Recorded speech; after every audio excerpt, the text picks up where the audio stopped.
আসলে হচ্ছে শাহবাগ মেট্রোতে আসলে অনেকটা পথে হেঁটে এসেছি প্রায় কারণ বাজার থেকে কারণ বাজার না হচ্ছে বাংলা মোটর থেকে তো হাঁটা শুরু করলাম হাঁটটা থেকে ওইখানে শাহবাগ আমি শাহবাগের মেট্রো ধরে চলে যাবো সচিবালয় মেট্রোতে।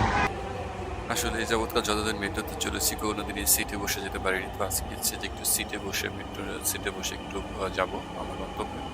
আর দেখা যাক। আর আজকে স্টেশনে প্রবেশ করার সাথে সাথে মেট্রো পেয়ে গিয়েছি, 1 মিনিট অপেক্ষা করতে হয়, সেজন্য ভালো লাগছে। যে একটু ফটো তুলবো ভিডিও করবো সেই সুযোগটা নেই, মেট্রো চলে এসেছে, তো আমিও মেট্রোতেই হয়ে গেলাম।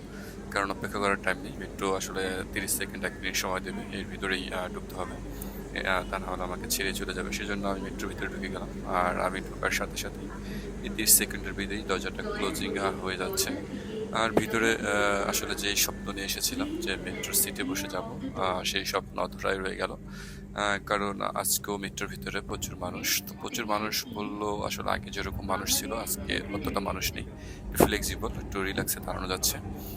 তো ভালো লাগছে আর কি মেট্রো দিয়ে ঘুরতে। আসলে মেট্রো বর্তমান ঢাকা সিটির সবচেয়ে আধুনিক বাহন, কারণ এর মাধ্যমেই একমাত্র বাংলাদেশের এই শহরে টাইম টু টাইম এক প্রান্ত থেকে অপর প্রান্তে যাওয়া যায়। তো সামনে হয়তো আরো অনেক অনেক মেট্রো হবে ঢাকা সিটিতে, বাট এই একটা মেট্রো মতিঝিল টু উত্তরা, আসলে এই উত্তরা আর মতিঝিলবাসীর প্রাণের স্পন্দন হয়ে গিয়েছে। এই দেখতে দেখতে চলে আসলাম আমার গন্তব্য সচিবালয় মেট্রো স্টেশনে। এসে নেমে গেলাম মেট্রো থেকে। আসলে মেট্রোর ভিতরে যে এনভায়রনমেন্টটা আসলে এটা একটু অন্যরকম লাগে, আর একটু দেশের বাহিরের যে একটা ফিলিংস সেটা মনে হয় যে হয়তো দেশের বাইরে কোথাও ট্যুরে আসছে। তারপরেও সাধারণ মানুষ অত্যন্ত খুশি এই মেট্রোটা পেয়ে। যে যাই বলুক, আসলে বিগত স্বৈরাচার সরকারের যদি সফলতা উল্লেখ করি তাহলে একটা অন্যতম সফলতা ঢাকা মেট্রো।